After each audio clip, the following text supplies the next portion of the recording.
大家好，我是魔法创作室，欢迎大家收看我的视频。大蒜是非常常见的食材，是生活中必不可少的调味品，每一天都会用到，所以遇到超市打折的时候，都会囤上一点放在家里。但是我们发现，买回家的大蒜没放2、3天就开始发霉，或者是干瘪发芽。不管是干瘪的大蒜，还是发芽的大蒜，里面都没有了水分，也没有了大蒜该有的营养成分。以及香味，甚至是不能食用。今天来给大家分享几个保存大蒜的小技巧，方法简单实用，大蒜放上一整年都不会坏掉，不发芽不干瘪。方法一：准备一个密封盒，然后呢，把要储存的大蒜装进去，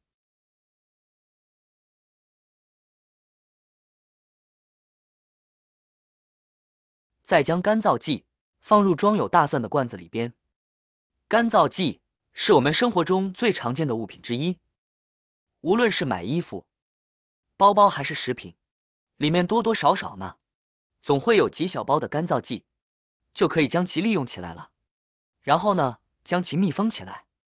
干燥剂就可以吸附罐子里的湿气，使大蒜处于一个干燥的环境中，这样大蒜呢就不容易发芽或变质了。不仅如此，我们呢都会在家中常备干货，比如绿豆、黄豆、花生米、干香菇、干木耳等等。然而这些干货易受潮、发霉、长虫子，特别是在雨水较多或空气潮湿的季节。为了有效保存这些干货，我们同样的可以用干燥剂来吸潮，使干货保持干燥，从而延长保存时间。只需要将干燥剂放入储存干货的罐子里边，然后密封起来，干燥剂就可以有效的吸收空气中的水分，保持干货的干燥，防止受潮、发霉和长虫子，也能使干货保存的时间更长了。方法二：准备一个口罩，用剪刀把口罩的一端剪掉，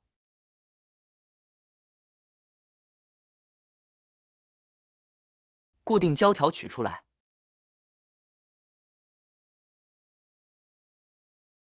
我们平时用的一次性口罩，它主要分为3层，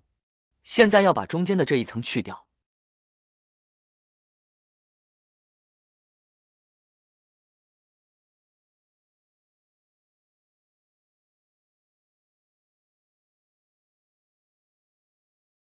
这样我们就得到了一个透气性非常好的收纳袋。接着往里面加入几勺食盐，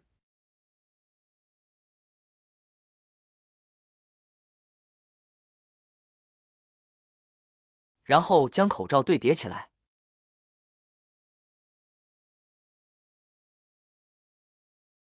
再利用口罩上面的挂耳绳套上几圈，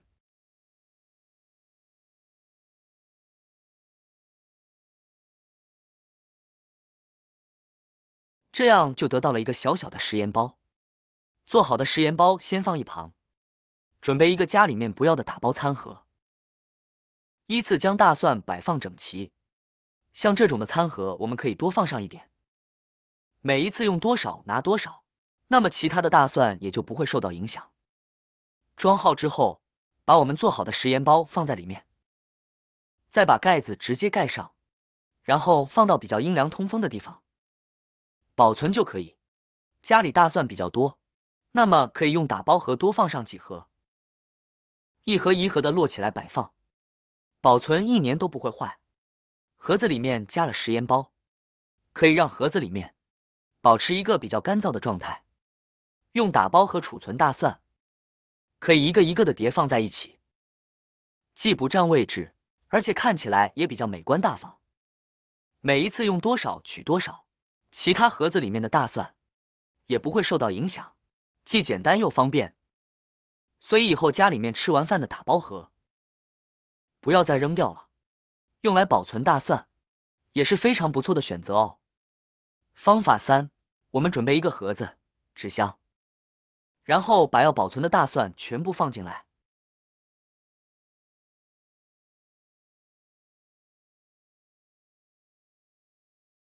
跟着我们准备这样一包可食用小苏打，把小苏打均匀的撒在里边。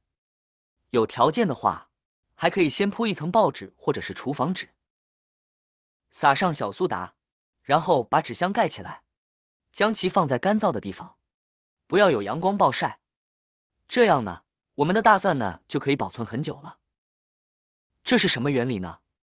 因为小苏打可以吸附空气中的湿气，而纸箱呢，也可以吸附地面的潮气及空气，同时拥有避光性，可以有效抑制大蒜发芽的这种情况出现。所以用这种方式来保存大蒜是非常简单实用的，空气中水分变少了，大蒜自然就没有那么容易发芽了。方法4：准备一张纸巾，再准备一把家里面过期或者是不要了的茶叶。过期的茶叶扔掉又可惜，所以不妨把它利用起来。茶叶里面含有茶多酚，闻起来味道也是清香清香的，并且具有很强的吸水性。它的这些特点我们就可以利用起来。把茶叶放在纸巾上后，将它折叠包裹起来。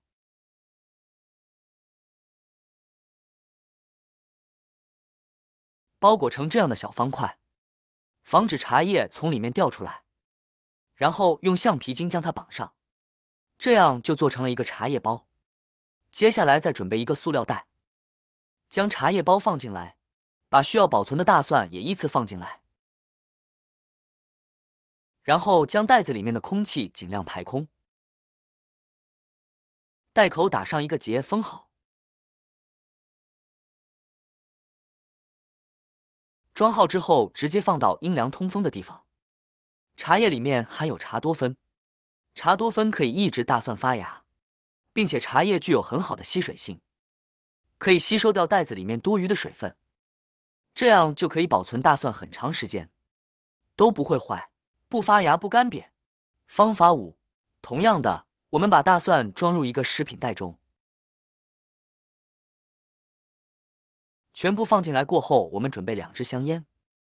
很多男性朋友呢都有抽烟的习惯，其实香烟也是可以用来保存大蒜的，方法也很简单。我们把香烟呢放到袋子中，排出里面的空气，把袋子口拴紧实，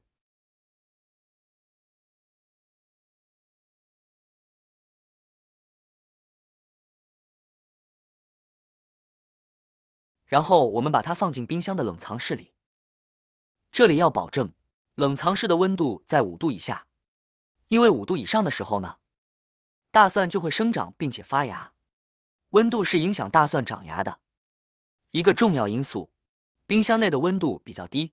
可以很好的抑制大蒜长芽，但是冰箱里的湿度一般比较大，因此呢，我们要注意将大蒜保持干燥，否则太湿的情况下，大蒜容易腐烂，所以香烟呢就可以派上用场了。这是因为香烟中的烟碱呢具有吸附的作用，能使大蒜呢保持在一个干燥的环境中，不会腐烂也不会长芽，放几个月呢也依然新鲜。那么今天主要给大家分享了几种关于保存大蒜的小方法，我们可以根据自己的实际情况来选择适合自己的保存方式。那么对于以上几种保存大蒜的方式，你最喜欢哪一种呢？对于保存大蒜的方式，你还有其他更好的方法吗？好啦，今天的视频内容呢就分享完了。喜欢我的视频的朋友们，记得点赞、转发、分享哦。希望可以帮助到更多的朋友。或许你有更多更实用的小技巧，欢迎评论区留言分享哦。点击我的视频头像，还可以观看更多的生活技巧。每天呢都会分享不同的精彩视频，别忘了关注我哟。感谢您的支持，我们下期再见了。